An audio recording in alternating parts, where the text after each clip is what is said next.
रहलू रहे ठाखानी कौना चौकिया के खाए लगलू आटा ए सखी हो गइलू पाठा कौना चौकिया के खाए लगलू आटा ए सखी हो गइलू पाठा कोरा मेले के सोया होरलिस पियावेले कोरा मेले के सोया होरलिस पियावेले देवरा डाले मुंह में तूर के फारा खाए सखी हो गइनी पाठा हो देवरा डाले मुंह में तूर के फारा खाए सखी हो गइनी पाठा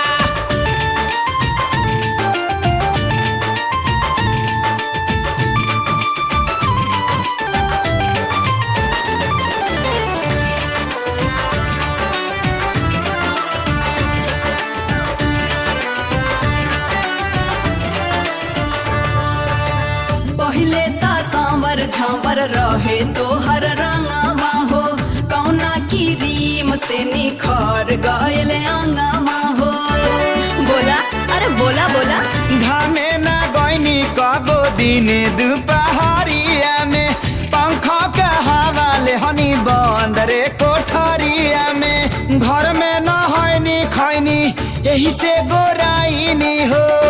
चुमा राजा जी के लागे नहीं खाता ए सखी हो गइनी पाठा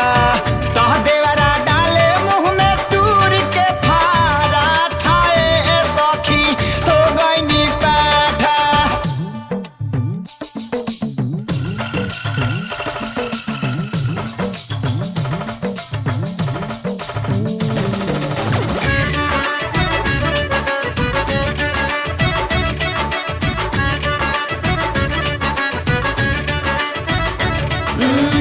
नैहर में छुपा रहलो जैसे बिना मुंह के फुटुर फुटुर बोले लगलो कवन जड़ी सूंघ के बतावा बोला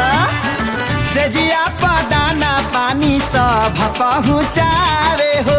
खोदा खादी करे देवारा पिया फुसिलावे हो करे ठिठोली हमसे छोटकी नदिया हो हंसे बोले के तपर गइल घाटा ए सखी हो गइनी पाठा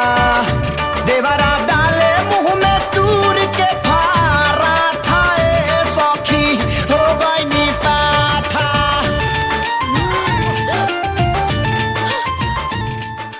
देख ले लू हमार चैलेंज पूरा हो गई सर के चुम्मा गाल पे ले लेनी